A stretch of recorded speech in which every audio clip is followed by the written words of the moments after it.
Record വിലയിൽ നിന്ന് കൂപ്പുകുത്തി വീണ പച്ചത്തേങ്ങ വില. 1 കിലോ പച്ചത്തേങ്ങയ്ക്ക് 42 രൂപയും ഉണങ്ങിയതിന് 52 രൂപയുമായിട്ടാണ് വിലയിടിഞ്ഞത്.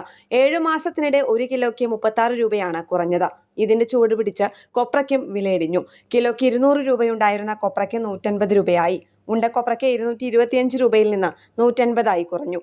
വെളിച്ചെണ്ണ വില ലിറ്ററിന് 260 രൂപയിലെത്തി. വില ഇനിയും താഴുമെന്നാണ് വിപണിയിൽ നിന്നുള്ള സൂചനകളെന്ന് വ്യാപാരികൾ പറയുന്നു. കഴിഞ്ഞ കുറച്ചു വർഷങ്ങളായി നാളികേര കർഷകർക്ക് സുവർണകാലമായിരുന്നു. വില പടിപടിയായി ഉയർന്നാണ് കഴിഞ്ഞ വർഷം സർവ്വകാല റെക്കോർഡായ 78 രൂപ വരെ എത്തിയത്. എന്നാൽ മാസങ്ങൾക്കിടെ 40% കുറഞ്ഞ് കർഷകരെ വലിയ പ്രതിസന്ധിയിലാക്കി. തമിഴ്നാട്ടിലുൾപ്പെടെ തേങ്ങ ഉൽപാദനം കൂടിയത്, US ഇറാൻ യുദ്ധം തുടങ്ങിയവ എന്നിവയാണ് വിലയിടിവിന് പ്രധാന കാരണമായി പറയുന്നത്. ഇത്തവണ ചൂട് കൂടുതലായതിനാൽ തേങ്ങ പെട്ടെന്ന് മൂപ്പെത്തിയതും വിപണിയിൽ കൂടുതൽ തേങ്ങ എത്താൻ കാരണമായി. ഉണങ്ങാത്ത പച്ചത്തേങ്ങ പൊടിയാക്കി ഗൾഫിലേക്ക് കയറ്റുമതി ചെയ്തിരുന്നു.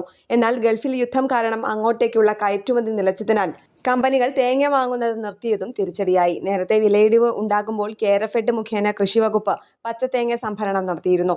അങ്ങനെ വില പിടിച്ചു നിർത്താൻ സാധിച്ചിരുന്നു. എന്നാൽ ഇപ്പോൾ കാസർഗോഡ് ജില്ലയിൽ നീലേശ്വരത്തു മാത്രമാണ് കേരഫെഡിന്റെ സംഭരണമുള്ളത്.